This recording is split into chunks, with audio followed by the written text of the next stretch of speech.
don't want to necessarily put you on the spot and ask you for a prediction here, but you've got the state of play right now where in the last government, or the last term of Parliament rather, you would see the coalition and the Greens often be able to team up and thwart Labour. If Labour gets up, particularly in a minority government, would the Greens potentially have more of a lever over Anthony Albanese and Labour to come to the table, make a deal? They wouldn't call it a coalition, they'd call it an alliance or something like that because of the votes that they hold in the Senate. And are we not focusing enough on that?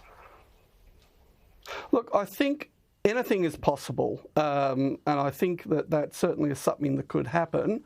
I think, though, reading Anthony Albanese, he doesn't need to do a deal with the Greens in the lower house. He'll call their bluff and say, I dare you to support Peter Dutton if it comes to that. And Adam Bandt has already said that he won't do that. So in the Senate, it'd be situation normal of what is happening now.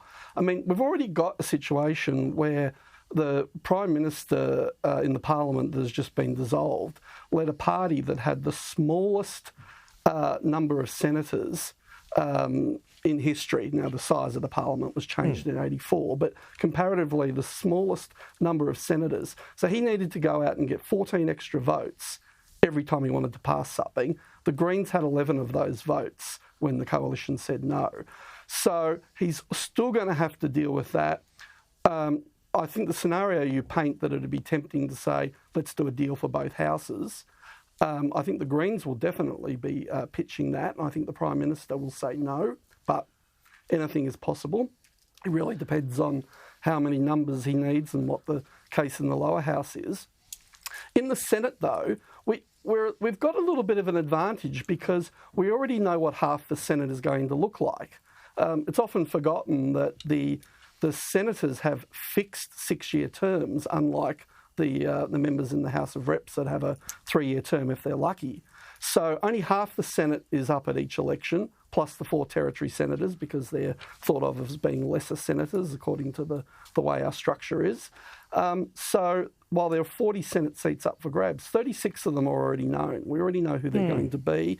And, so for example, there's already going to be, coalition's going to start with 14, Labor will start with 12, and the crossbench will be at least 10, including 5 Greens.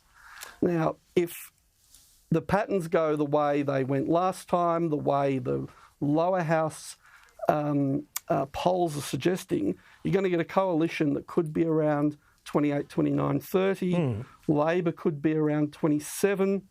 The Greens, the best option for them is 11. They could be less. And then you're going to have the crossbench making up 8, 9 or possibly more. So you're still looking at a crossbench in the Senate of around 20, and whichever party wins is going to need to get a whole lot of those crossbenches. Now, for Anthony Albanese, if he retains being Prime Minister, that again is going to mean dealing with the Greens and, depending on how he goes, maybe 1 or 2 other crossbenches, maybe it's just the Greens. But for Peter Dutton, it could be a very precarious situation where the Greens and Labor together can stop him doing anything, and that there's no other pathway for him to get the support of the other senators, even if he got all of them to pass legislation. Wow. Now, so that's where it comes down to Senate voting.